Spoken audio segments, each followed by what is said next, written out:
Everyone, welcome to my channel. आज हम लोग पढ़ेंगे बी आर अम्बेडकर के बारे में। तो चलिए वीडियो शुरू करते हैं।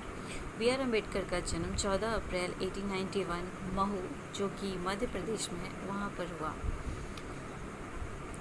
बी आर अम्बेडकर जो थे वो शुरू से ही अपने बचपन से ही बहुत ही धैर्यवान और बहुत ही जो शिक्षा में रुचि लेने वाला इंसान थे। और एक अलग ही जो टैलेंट होता है वो बचपन से ही उनमें था।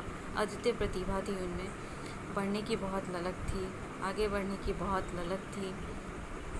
तो इस तरह से वो अपनी शिक्षा को प्राप्त करते गए और वो आगे जाके बहुत ही योद्धा, नायक, लीडर, बढ़िया लीडर जो होते हैं, दार्शनिक वैज्ञानिक होना उनका लाजमी था, क्योंकि उन्होंने अपने जीवन में बहुत सारा उच्च शिक्षा को प्राप्त किया था उन्होंने। जैसे कि हम लोग ग्रेजुएशन करते तो कोई एक सब्जेक्ट लेकर करते, लेकिन उन्होंने बहुत सारे सब्जेक्ट लेकर ग्रेजुएशन किया, मास्टर्स किया, पीएचडी किया बहुत कुछ किया, एलएलबी किया। तो इससे लाजमी है कि वो बहुत बड़े दार्शनिक और वैज्ञानिक थे। और इतना पढ़ने के बाद उनका समाज सेवी होना भी लाजमी था। उनमें इतनी प्रतिभा थी कि सतारा गांव के एक ब्राह्मण ने उन्हें अपना विद्यार्थी बना लिया और उन्हें शिक्षा दी। उसके बाद एक राजा थे जिन्होंने बी आर अम्बेडकर उनकी प्रतिभा देखकर उन्हें स्कॉलरशिप दिया, जिससे स्कॉलरशिप प्राप्त कर वो यूएस चले गए पढ़ने के लिए, जहां उन्होंने देखा कि यूएस में अस्पृश्यता, जो कि अनटचेबिलिटी होता है, छुआछूत जो होता है, वहाँ ऐसा कुछ भी नहीं है। तो वो सोचे कि क्यों ना ये चीज़ हमारे देश में भी हो। इसलिए वो जब हमारे देश में वापस आए और समाज से भी बने, तो इस देश से छुआछूत की भावना और दूसरे को जो छोटी जात के थे और जो बहुत पैसे वाले नहीं थे, बिल्कुल गरीब थे, उन्हें बाकी लोग बहुत ही नीची नज़र से देखते थे, उन्हें अपने बराबर के बिल्कुल नहीं समझते थे। तो उनके साथ हमेशा भेदभाव किया करते थे।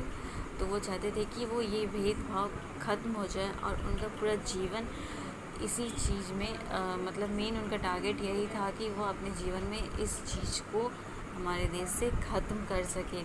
उनका मानना था कि जो दलित समाज है आर्थिक तौर पर अभिशप्त थे, उन्हें अभिशाप से मुक्ति दिलाना ही उनका मेन एम था, संकल्प था। ठीक है। वो कहते थे कि अम्बेडकर का मानना था समाज श्रेणी विहीन और वर्ग विहीन करना होगा, क्योंकि श्रेणी ने इंसान को दरिद्र और वर्ण ने इंसान को दलित बना दिया है। जब तक ये श्रेणी और ये वर्ग नहीं हटेगा, तब तक जो असमानताएं हैं वो हमारे समाज में बनी ही रहेगी। तो ये सब देख के उनका जीवन पूरी तरह से इसी के लिए ही समर्पित था कि वो उस चीज़ को हटा सके, क्योंकि वो खुद उस चीज़ सब से गुजर चुके थे, उस चीज़ से को झेल चुके थे।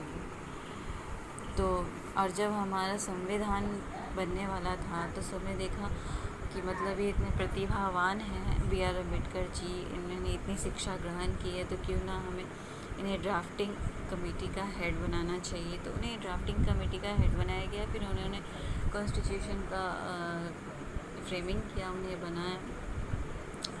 उसके बाद उन्होंने रिजर्वेशन जो हम लोग देखते हैं आजकल नहीं, स्टार्टिंग से जब से कॉन्स्टिट्यूशन बना तब से ही हम देख रहे हैं कि रिजर्वेशन नाम की कोई चीज़ है हमारे देश में। तो वो उन्हीं का बनाया हुआ था। वो चाहते थे कि जितने दलित समाज है वो सब ऊपर उठे, समानता हो, लेकिन ऐसा नहीं हो सकता। बहुत कोशिश के लगे ऐसा हो नहीं सकता। अभी भी हमारे देश में छुआछूत की भावना है।